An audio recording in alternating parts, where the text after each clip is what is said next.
even though at this point I think his support is tanking, and Pete and Bloomberg are bigger threats against Bernie, but just as a point of curiosity, I just wanted to put this out there to just directly ask any Biden stands, if there are any. Because I think there is this myth that because of name recognition, that, oh, he's the most electable against Trump, and even though he behaves 95% like Trump. Look, if I was gonna do every single fault of Biden, this would be a 3-hour long video, but, well, first of all, I think it's important to point out, look, a lot of us we're nostalgic for the Obama years.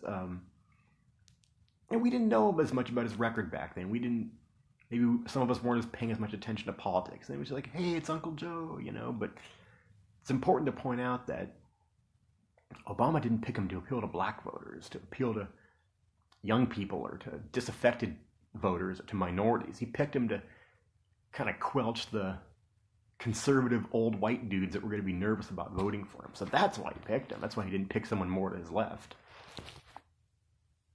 And then, of course, is the big ones like support of the Iraq War, support of the bankruptcy bill, so that college students can't file for bankruptcy, so that support of the crime bill in '94 that disproportionately locks up a lot of black people for, smoking weed and stuff like that.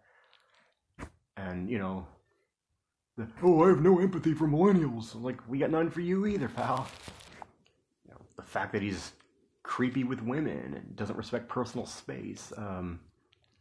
But I guess the most relevant recent ones would be, I can't even keep up with these, there's so many now, but just the way he's going postal on these poor people that are, his own supporters that are at his town halls and what have you. You're telling, oh, go vote for someone else. And, telling the guy that he's going to do a push-up, challenging that guy to a push-up contest. I mean, really, that's the strongest against Trump? That's your so-called liberal hero? I mean, what the F, man? But the ones that on a personal level, the ones that I find the most offensive are when he told an immigrant to vote for Trump. I mean, here's this man that's concerned about his safety, his family's safety, with everything that Trump's doing at the border, and that's what you say to the guy?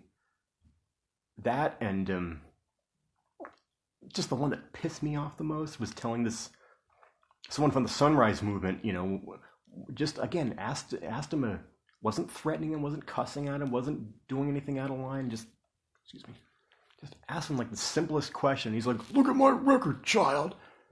And first of all, it wasn't. This is a grown-ass woman in her 20s.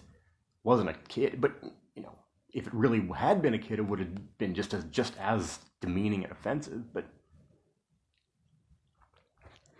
it just speaks to the broader point that that people's individual concerns mean nothing to him. That he thinks he's entitled to the presidency. He deserves it. He's doing it for him. It's the same reason that Trump's doing it. He doesn't want to he's not trying to make the world better. It's because he thinks it's rightfully his.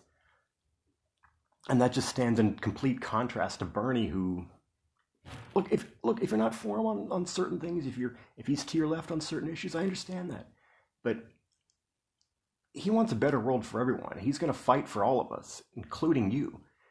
I mean, even if you hate him, guess what? He wants you to have health care. He wants you to be able to have a decent education. He wants you to be able to get paid enough. If you're a woman, he wants you to be able to get an abortion without fear of judgment, without fear of retribution. He wants, if you're gay, if you're trans, he wants you to be living your best life. I mean, all that stuff. You can't deny that. But anyway, I think the core of the issue, and I think his big mouth which might be what's helping to tank him, because he just can't control himself from going postal on everybody. I do think part of the reason for that, just why he's getting bent out of shape like that, he really strikes me, and I'm not trying to be ageist here, but he really strikes me as somebody who doesn't realize the internet is a thing. He doesn't realize that we've all got phones. We can all record him. Which, like I said, if he had been afraid of that, maybe he would have bit his tongue a little more. I mean, so I guess in a weird way we can thank him for it, but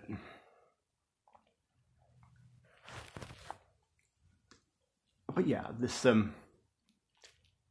his narcissism, I believe, is coming from the fact of like, oh, these damn peasants, these damn whippersnapping kids, they're holding me to my record. You know, he doesn't want to be, like I said, he doesn't want to be challenged on anything. He wants to be able to cakewalk to the nomination like he could have done in the old days. He could have just said a few platitudes and a few feel-good things, and hey, that would have been enough. And well, you know, now it's like we can fact check anything in like a few seconds. We got receipts on him, and he doesn't like that. I mean, heck, he even said he doesn't want the Democrats to win too big, and he is down for picking a Republican VP. Now, look, all these things. Look, he has a right to believe all these things he says. He has a right to say them. But don't run as a Democrat. Run as a Republican. Run as someone who's like 5% not quite as bad as Trump. And I could, if he was just honest about what he believed, I could respect that a lot more. The only thing about him that might be like the vaguest bit, a teeny little bit left, is like when he gives like these kind of feel good, you know, we're Americans and there's nothing we can't do. Look, I know it's not his style, but it would be so awesome if at one of these debates, if Bernie said, but Joe, part of doing anything is Medicare for all. Part of doing anything is erasing student loan debt. Is raising the minimum wage. If we can do anything, why can't we do that, Joe? I don't understand. Oh, and one important thing I think to say about Bernie too is that actually, if he's to your left, if you're not with him on everything, and maybe you're more of a moderate and he's, you know, a bit to your left, that's actually the best argument to vote for him. Because listen, no president is ever going to get their entire agenda through. He might only get half of it through, if maybe even only 25%, 30%. I mean, so, you know, in reality, that's going to the end result is going to be actually closest to what you want, to what aligns with you. So that's even more reason, if you're on the fence, to vote for him. And if there's any just one single issue that I would say that why we have to vote for him, it's climate change, because like that's the issue that affects all other issues. Not that plenty of other things don't matter. Of course they do, but look, we're in a climate emergency. I mean, Australia is on fire. I mean, if we literally have 10 years to act, or we're effed. I mean, and if the only reason to vote for him is the Green New Deal, well, if we don't have a habitable planet, all those other issues are a moot point. As long as we're on it, and I know it's far from being the most important thing, but being that I'm a big music guy and I'm a big nostalgic guy, I had to point this out. This is one last thing that I really think would illustrate the differences between them. So in 1988, Bernie opened up or helped to get a local punk rock venue opened up. It was like the Burlington, Vermont's answer to CBGB's. And that was like, and he also had this, this public access show when he was mayor back then. And one of the segments he interviewed like these punk rock teenagers, and that was a big thing because there was because there weren't phones back then. There wasn't. I don't even think there was even basic internet back then. So that was a big deal. He didn't condescend to them. He didn't talk down to them. He listened to their concerns. He let them speak. I mean, that shows a lot about what kind of guy he is. And can you imagine, again, not important, I have no proof of this, but I bet you $1 million. Can you imagine Biden's reaction in the 80s to the hair bands like Poison and Def Leppard and Whitesnake and stuff? Can you imagine that he was probably like, we didn't have no malarkey music like this back in my day. We used sugar in my day. We didn't pour sugar. Men dressed like men and looked like men. And I'll tell you what, I remember this one time, Corn Pop was growing his hair long. And I told him, listen, Jack, you better cut that hair. We're going to be having a push-up contest. Once again, not at all important, and it's hardly the biggest issue facing us, but it does, that kind of thing, I think, does illustrate a good difference between their personalities. But anyway, if you're not for Bernie, like I said, I respect that, but my God, no Joe, please.